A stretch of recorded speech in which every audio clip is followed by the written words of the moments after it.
Nearly 17 years I've been a teacher. I am also a professional local realtor. After the Great Recession of 2008, I realized how important it is to have multiple streams of income to support my family and expand my charitable giving. In this adventure, I'm not alone. Today, nearly 50% of Americans have multiple revenue sources. This is why I'm hosting Streams, a show dedicated to why people have pursued work beyond their 9 to 5s.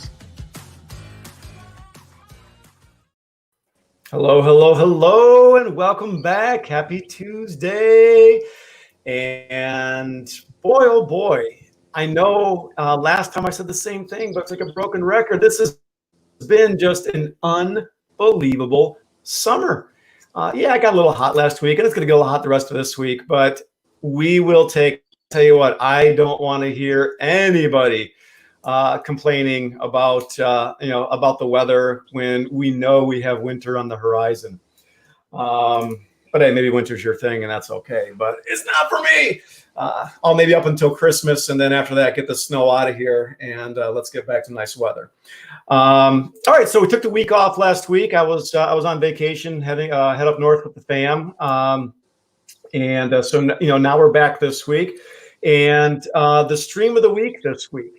All right, this week's stream of the week, it all comes down to, it all basically boils down to the idea of kind of doing a lot of what are called like freelance type work, okay? And so basically, everything seems to be shifting to video right now. Everybody wants to everyone wants to be on video. Now, hence this show, right? And so, get out in front of people.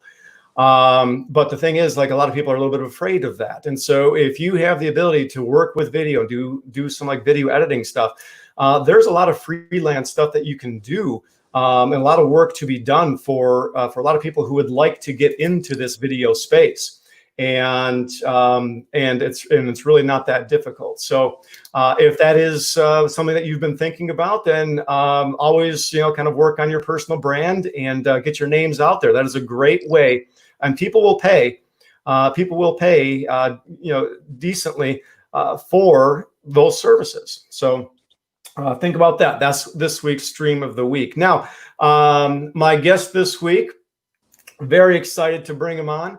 And I've known him for a few months. We occasionally work out at the same. We're at the same gym, and our paths cross every now and then. Usually, when our paths cross is at the gym. It's when he is hosting a DJ event at the gym, which I will say usually make it. Excuse me, throat's a little dry here. Some of the most upbeat and hardest sweating days are the days where DJ Doug is there. And so definitely very thankful for the work that he does. And without further ado, here to share his story is Doug Button. Doug. What's up? Glad to have you on board, man. Oh, I'm glad to be here. Yeah. Hey, it looks like you look a little stressed. Why don't you relax a little bit out there? I know. So, all right. So, obviously, you're wearing the Tigers hat right now.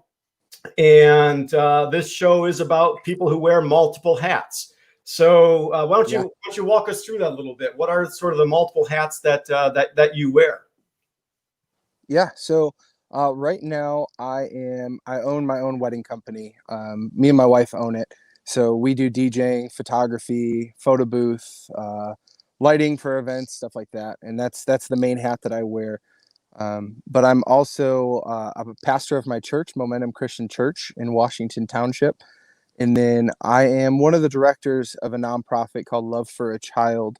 And we take care of foster kids throughout the year who have just been through the worst of the worst. So those are the three hats that I'm wearing on top of being a husband.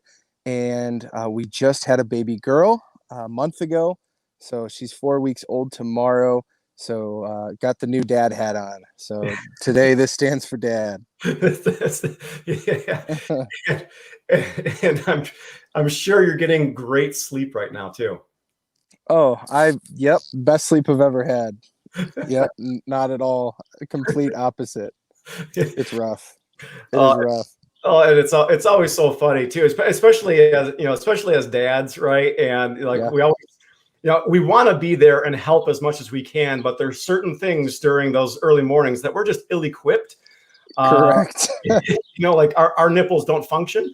So, Exactly. um, so I don't know if you guys have run across this yet, but there were times where yeah, my oldest is 10, my youngest is 7. But when they were infants, I'd wake up the next morning and I'd say to my wife, "Wow, hey, they slept through the night," and she would just look at me like you have no idea. Yeah, I think that was last night. Yeah, I woke up at like 7-ish and I looked over. I'm like, "Did you sleep?" She's like, "Yeah, in between feedings, thanks." And I was like, "Oh, my bad." Yeah, so we're right there.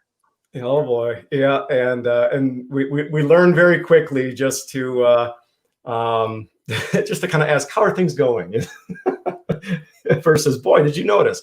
No, no, no. Yep, Uh, help wherever you can. Yep. So, all right. So, talk to me about how all these different hats combine. We're kind of talking a little bit before the show started Sure. about this, but I think there's a great story here, and so kind of bring the whole idea of what you do with SBS DJ services and how that kind of ties in with a lot with Love for a Child. So, go ahead and talk about that. Sure. So I'll give a quick explanation of the pastoring real quick. I've been in ministry since I was a kid. Just the natural progression kind of put me into these roles of pastoring or leading different church groups or whatnot, and that's been a passion since I was young. So it's almost really not work for me. That's natural. I feel like that's kind of just what I was made to do. So um, we'll kind of push that aside, just knowing that's a natural thing for me. A year ago, I was selling insurance for a living. I was DJing as a hobby. I was pastoring, and I was doing as much as I could for our charity, Love for a Child, being kind of the right hand man to the founder, my friend Joe. Uh, I was doing as much as I could in all four of those places, and on top of that, trying to be a good husband, and it wasn't working. It was too much. I was overwhelmed. I was everywhere all the time. Um, and I actually sat down with Ben Boudreau, who you interviewed 2 weeks ago, and we kind of walked through a lot of things of trying to get my stress level down, trying to get my energy up, and add time to my life for my family. And what it came down to was I really looked in the mirror, looked at all the hats I was wearing, and I said, which one can I eliminate? And a sane person would have said, okay, number one thing is make sure you have income, keep insurance. I did the opposite. I said, what's taking up the most of my time and is not my passion? And I Mhm. said, insurance. I said, what else am I making money with? And that was DJing. And I said, if I really flip the switch, I started marketing, I started pushing it, I raised my prices to a point that they should be at. I invest time and money into this craft. Can I make enough money to survive? And what it came down to is me and my wife looked at each other and said, you know what, let's do this. And on paper, before Corona, I was set to make by the end of this year almost exactly as much as I was going to make selling Yeah. insurance. And so that was a huge, on paper it was a huge victory, going, you know what, we're going to make a really good move here. And instead of working 40 to 50 to 60 hours selling insurance and then doing the rest on top of this, now I'm working 10 to 20 hours a week doing DJing, and I'm putting a lot more time into Love for a Child, which was the main reason why we really wanted to do this. Love for a Child being the charity that we run, I needed I needed more time into it. That's why I wake up in the morning. That's the passion, it's a camp that we run that turns into a mentorship program. And when I say I feel called to it is an understatement. Me and my wife, that's our life. Wow. That's when we go out to dinner, we talk about camp. We talk about these kids. We talk about the stories. The kids that we've mentored that are now staff of our camp that used to be foster kids when we met them, just all of these things. That was the motivation to go, I'm going to take a leap of faith and quit my job that pays really well. I'm going to pick up a hobby that is kind of vastly different from selling insurance, and I'm going to turn in what was a hobby now into a full-time thing. And for anybody out there who's has faith and who believes in God, man, God said, I'm going to reward you for being faithful. And Mhm. I went from booking 10 to 15 weddings to, I think right now in my books between this year, next year, and even 2022, I think I have close to 35 or 40 in the books already. Mhm. Um, and it's just been overwhelming. And if Corona never would have happened, I would have had 25, probably would have wound up being almost 30 weddings just this year alone. Yeah. Um, and then I picked up the gym accounts. I picked up 2 different gym accounts, and out of nowhere, a friend just called me and said, "Hey, I heard you're DJing. My gym is looking for a DJ." What?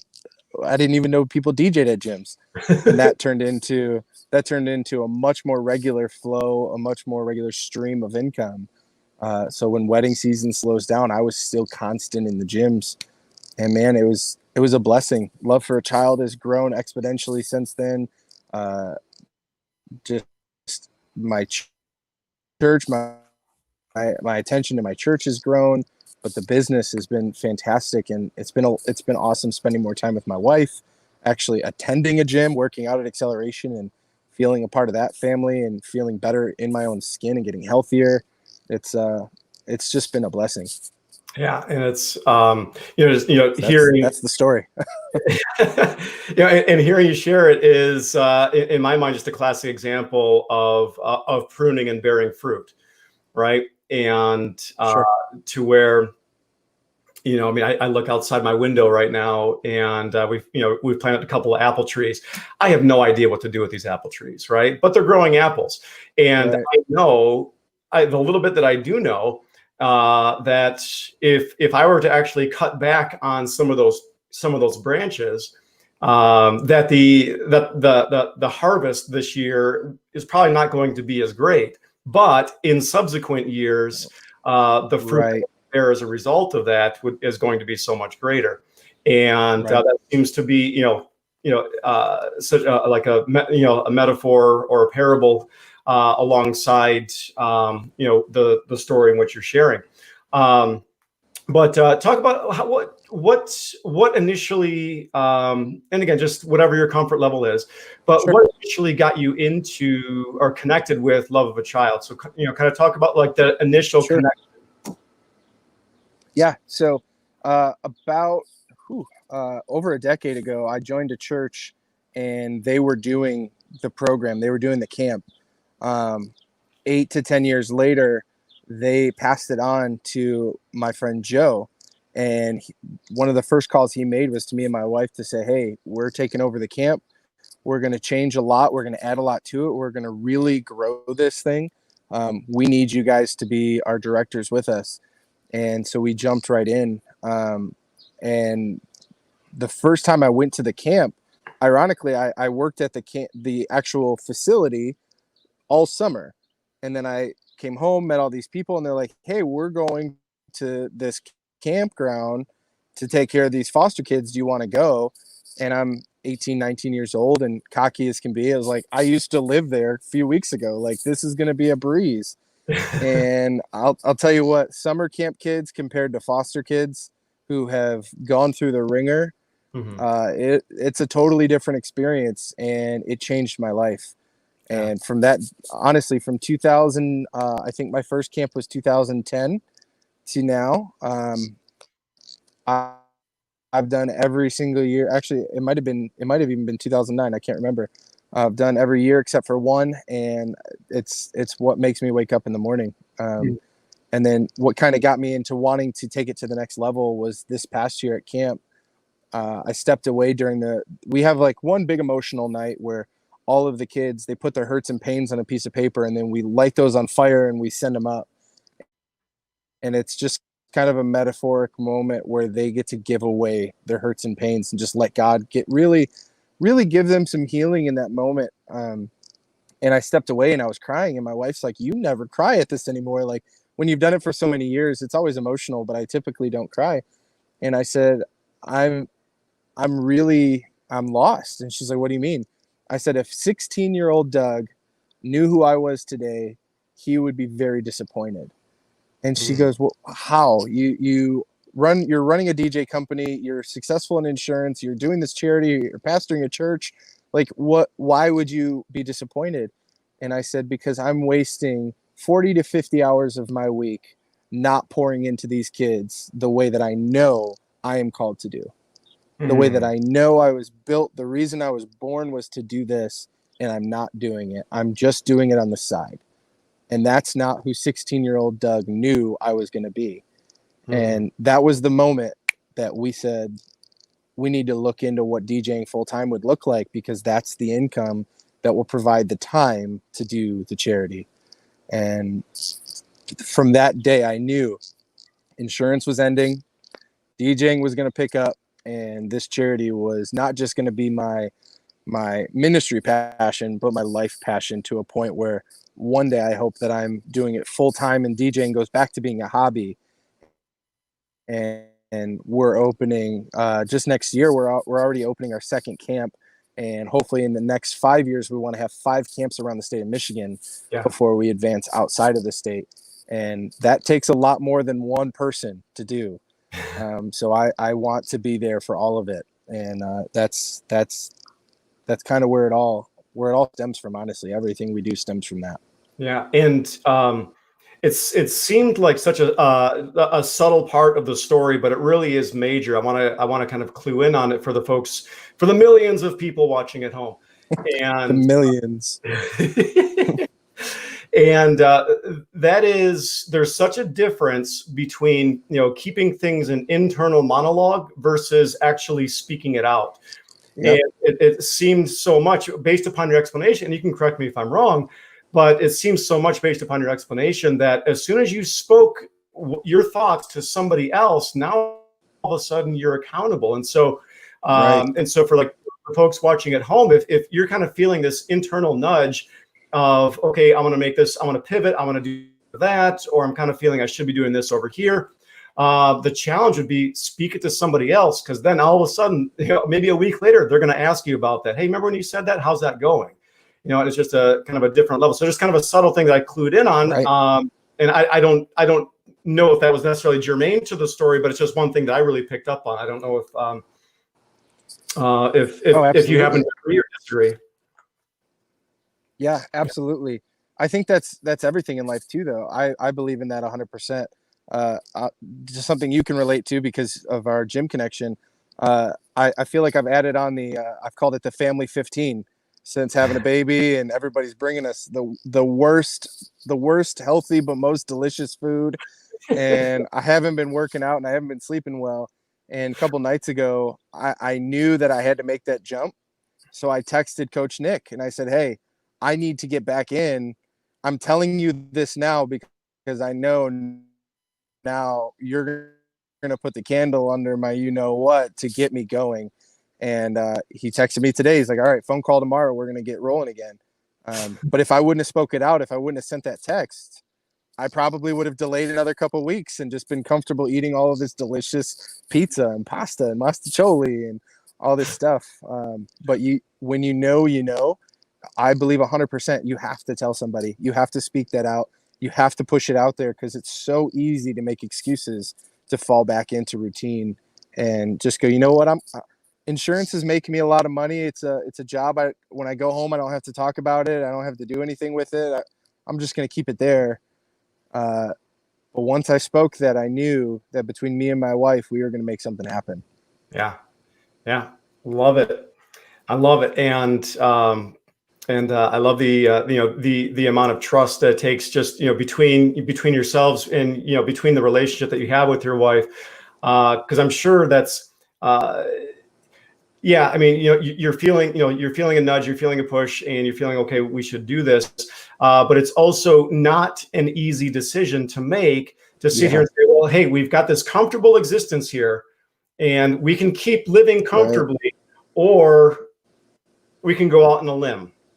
And so, to have that support between the two of you to say, okay, let's go for this.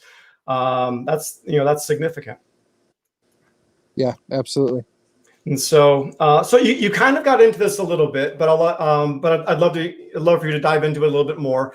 And that is the like the 5 to 10 year, this sort of 5 to 10 year window. So you talked about opening up another like another location, another location, another spot. And so kind of Sure. dive into that a little bit. So what would, if all things being great and like COVID's not there and we figure this thing out, Sure.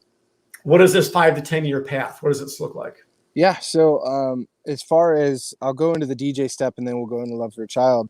I already have two part-time employees. One of them is a DJ himself. One of them is my tech guru who could set up and tear down and troubleshoot any of my gear with his eyes closed. My goal is to get my second DJ full-time within the next 2 years, and then hire on a second and or I should say a third and fourth DJ on top of that, and really turn the business into something that's a little bit bigger than myself, which is it's already happening. So that by that 5 year mark where we're approaching the end of the first year, by the end of the fifth year, I can kind of step back and really put a lot more of my time into Love for a Child than I'm already doing now. Because the Love for a Child goal, and this is a loose goal. We haven't put it down on paper or anything. It's just we talk about it constantly. Is we want 5 camps in the state of Michigan before we leave the state. And right now we have one that's already locked in. It's next year. It's in July. It's in Cadillac, Michigan. So it's the west side of the state. And we're just in the next couple of months, we're going to start training out there. We're going to start building the team. So that's a lot of travel back and forth to the west side of the state. And then we're looking possibly UP, Mid Michigan, Traverse City, all these other areas where we want to continue to add these camps. And then we have crazy goals of buying houses in all of these locations so that we can hire a family, a mom and a dad, so that when kids age out of foster care, they have somewhere to go.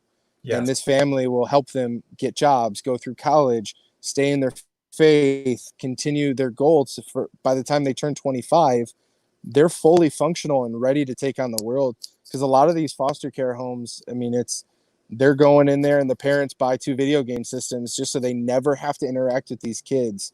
Yes. So that by the time they graduate high school, and it's no offense to the school system, because you guys can obviously only teach so much. Right. A lot of these kids are purely not prepared to be functioning adults. Yeah. And so we want to, right now, we take care of up to 12 years old.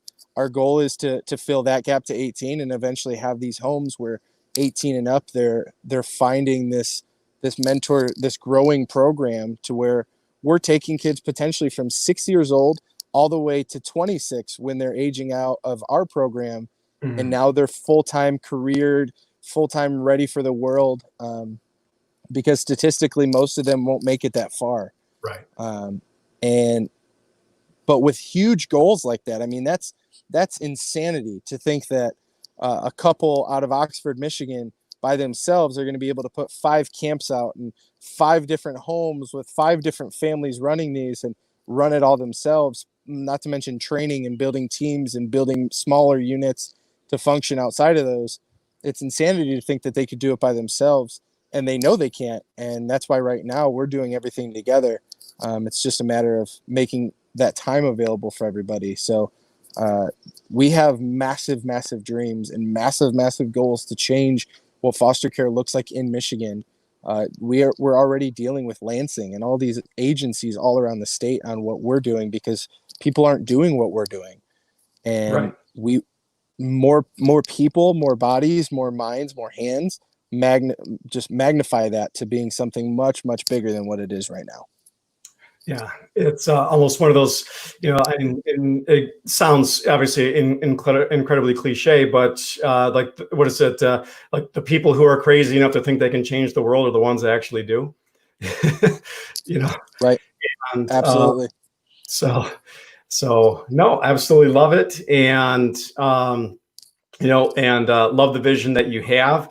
And just recognizing the importance of just continuing support and nurturing for folks who obviously we all need, and so just making it doubly available for those for the kids all the way through 26. Awesome. Yeah. Absolutely love it. Absolutely Awesome. love it. Thank you.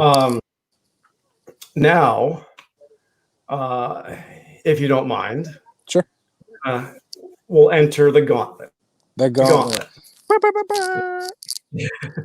All right, so here we go. For those of you who are watching at home, remember to type your answers in the Facebook chat, and then after the 5th question, hit enter and send it. And if your answers, all 5 of your answers, if they match Doug's, then I'll send you a gift card to a Seattle-based national coffee chain. You can probably guess which one it is. It's so, all right. DJ Doug, are you ready for the gauntlet? I'm ready. All right, here we go. So first one is kind of a question tied to your profession, maybe a little bit. I tried to make it somewhat, we'll see. All right, so if you had a choice, okay, if you're mixing, all right, turntables or MP3? Okay. All right, ready for question 2? Yep. All right, now, being a new dad and being an active, involved dad, I know you've been changing some diapers, but now, yeah. Which do you prefer now? If you've messed around with the cloth or everything disposable? So cloth or disposable, which are we going with here? Alrighty. All right. Okay. Question 3. If you get the opportunity for a romantic night away with your wife. Do you see that? I do. There's literally a hot air balloon above my head. What do you say? That was not planned. I did not plant it there. That is insane. All right. So, well, it's there. Would you go hot air balloon or a sunset cruise if you have like a 4-hour date night? Gotcha. All right. And I mentioned in the studio that I would not ask you whether or not you're wearing a mask, but if you are wearing a mask, are you wearing just generic mask or are you branding it with your SBS DJ services? Is it branded or unbranded? Sure. Okay. All right. Weekend getaway, Michigan weekend getaway. You can only choose one: Sleeping Bear or Mackinac. I think I spelled Mackinac correctly. So beautiful. I'm ready. I got them. Got them all? Mackinac. All right. Yep, So, I'm ready. Here's what we're gonna do. We'll take our real quick commercial break, and we'll come back and we'll get Doug's 5 answers. Remember, for those of you at home, type your answers into the Facebook message and hit enter as the hot air balloon keeps floating.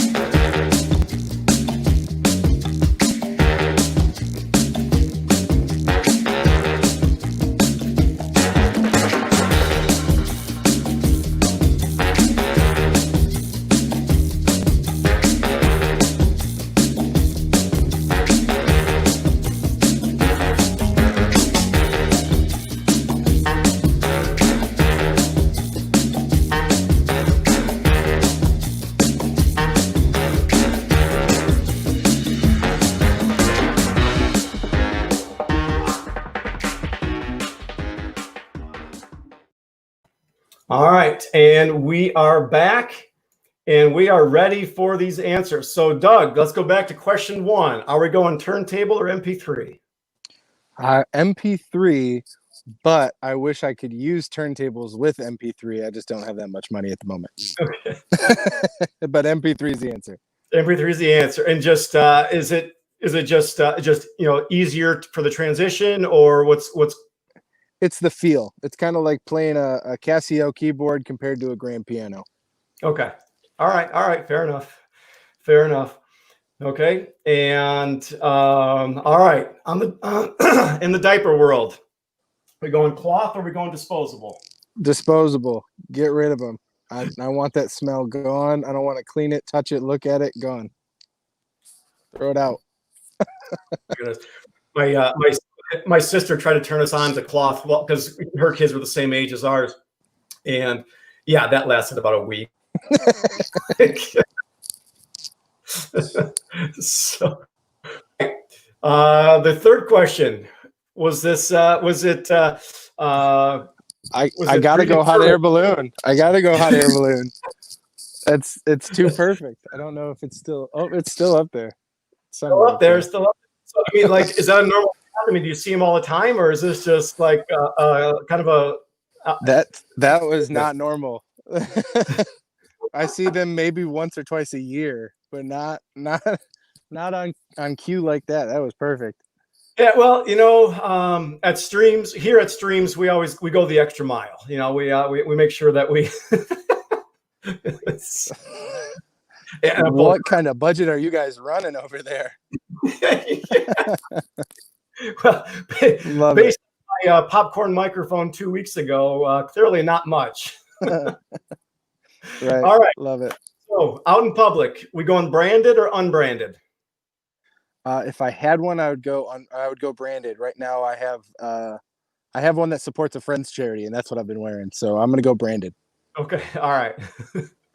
Yeah, that's always that's always always a tough one. Like, do you always want to feel like that you're on, but at the same time, right? Hey, you gotta get out there. Right. All right. And I'm with you on the branded, by the way. And all right, so question 5. You got a weekend up north. You going Sleeping Bear or you going Mackinac? I'm going Sleeping Bear. Up until about 2 months ago, I had a Jeep Wrangler, and I'm all over the dunes.